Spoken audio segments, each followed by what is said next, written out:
Hey there, everybody. Pete Pardo here from Sea of Tranquility. Welcome to another episode of What's Hot with Sea of Tranquility. It's Wednesday, new product review day. Most of the time, we're talking about new album releases, new CD releases. This particular episode, though, it's book time, right? So we're going to take a look at a brand new book that's just come out that you guys probably will want to check out. It's the third book in this series, written by Ramon Oscuro Martos. It's called And Justice for Art, Stories about Hard Rock and Heavy Metal Album Covers. Now, this is actually a third volume in this series. And we've got a forward here by Anders Blackheim Nystrom, of course, one of the guitar players for Catatonia and Bloodbath, doing a little introductory forward there. Okay, this is available at Bark Canvas Records, but you can check this out on www.andjusticeforart.com. So just think and justice for art, all spelled out. Also available on Facebook, www.facebook.com, and Justice for Art. Okay, so here we've got, I'll read you a little bit of the back here. The cover artwork is a crucial element of the complete album experience. The images adorning the front sleeves of any properly released recording often contribute to create a unique connection between bands, artists, and their respective audiences. Beyond any doubt, these graphics bring a much-needed visual dimension to the often subjective world of music. And Justice for Art, Volume 3, reveals the stories behind the making of some of hard rock heavy metal's greatest album covers. This book spans a 51-year period from 1969 to 2020. Through insightful conversations, many musicians, visual artists, and music industry insiders share their memories and opinions about the making of hundreds of graphics that have reached, in some cases, a legendary status. Be prepared to be blown away by this new heavy music visual journey. All right, so we've got, how many pages we got on here? Just over 250 pages, covering a whole slew of albums. All right, so we've got kind of a nice little jacket. This is a paper-bound book, as you can see. And, you know, this goes back all the way, did say 1969, right? So the first one that's looked at is Led Zeppelin. So we're looking at, they're talking to the original guy, David Juniper, who did put together this album cover. And basically what this is this book takes a look at a whole bunch of notable hard rock and metal releases that cover these 50 years and get some insight with the creators on kind of what went behind the making of the album cover, so on and so forth. And it's loaded with photographs and images, and in many cases alternate images. That's, I think, the really cool thing about this is you get, here, for instance, here you get to see the Turkish LP cover of Led Zeppelin 2. All right, you can see it right over there. Pretty cool. They go in depth on who all those dudes were on the cover of Led Zeppelin 2, right? Or the speculation of who they were. You've got Kiss Destroyer,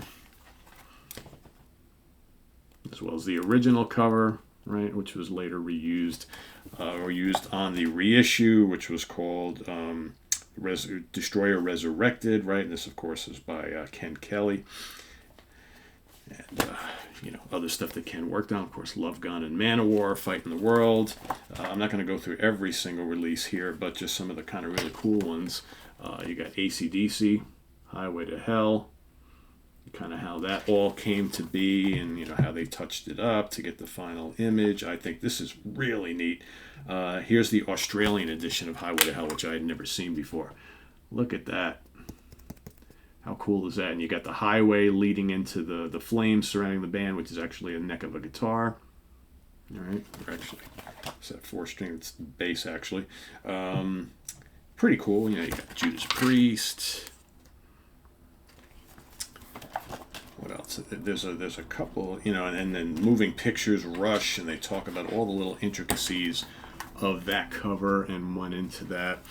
What's really fascinating is when they look at certain albums that have lots of little bits of minutia and how they explain, the creators explain what went into this. Rodney Matthews and Tigers of Pantang, Crazy Nights. We take a look at the Mob Rules, the Hildebrandt cover. how that kind of changed, and how that drawing was actually 10 years old by the time that Black Sabbath discovered that and inquired about using it for their album cover. You got Ed Repka for the the Megadeth. Peace Sells Blues Buying. Just it's a beautiful looking book, by the way. Really, really beautiful. This is, for me, was one of the coolest things. They talked to Derek Riggs about Maiden Somewhere in Time, and of course, if you ever had the Somewhere in Time LP, right, you've got all sorts of little references to things from prior Iron Maiden albums, as well as like movies and stores and franchises and all that sort of thing. So here you get a nice breakdown. This is fantastic. This page here, I get all the little things that are going on this particular album cover, front and back, and little explanations and it's like almost like a legend of what was on the Somewhere in Time album. You got Saxon here, all sorts of great stuff. And again, it goes up through the years. So you got Guns N' Roses, Napalm Death. What else we have here? Nocturnus, Death, Carcass, Theater of Tragedy, Enslaved. I mean, what went behind this. I know some people were probably puzzled at this album cover here for Eld, and the band talks about how that came to be.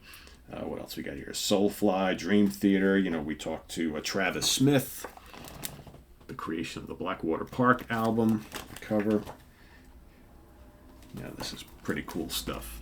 And again, here's an instance of where an artist really works, or the artist who's drawing it works with the artist, the musicians who are making the album, and where they really talk about, what kind of feel they want to get for the album cover art based on what the lyrical content and the musical content of the album is. So that's pretty neat. What else? Iced Earth, Damage Plan, Killswitch Engage. What else? We've got Moonspell, Arch Enemy. The Black Earth album, the original and the remastered version, right? So they take the similar concept but change it up a bit. And that was Gustavo Sassis.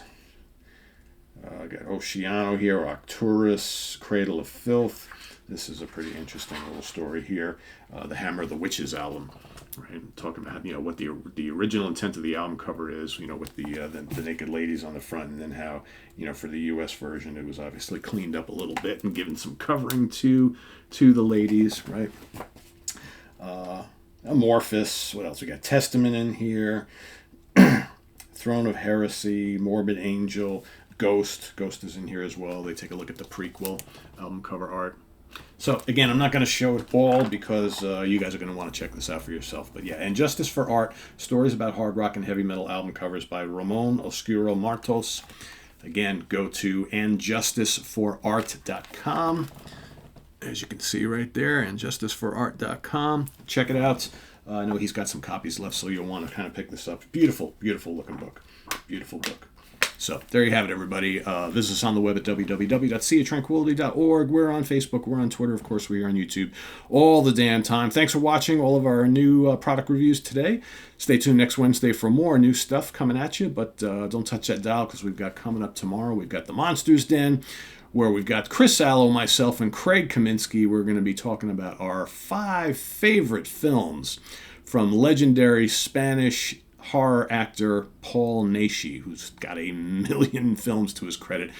We have been rewatching lots of them over the last couple of weeks, and we're going to each pick out our 5 favorites. That's coming up tomorrow on The Monsters Den. Friday morning at the Funhouse with Martin Popoff's happening on Friday, of course.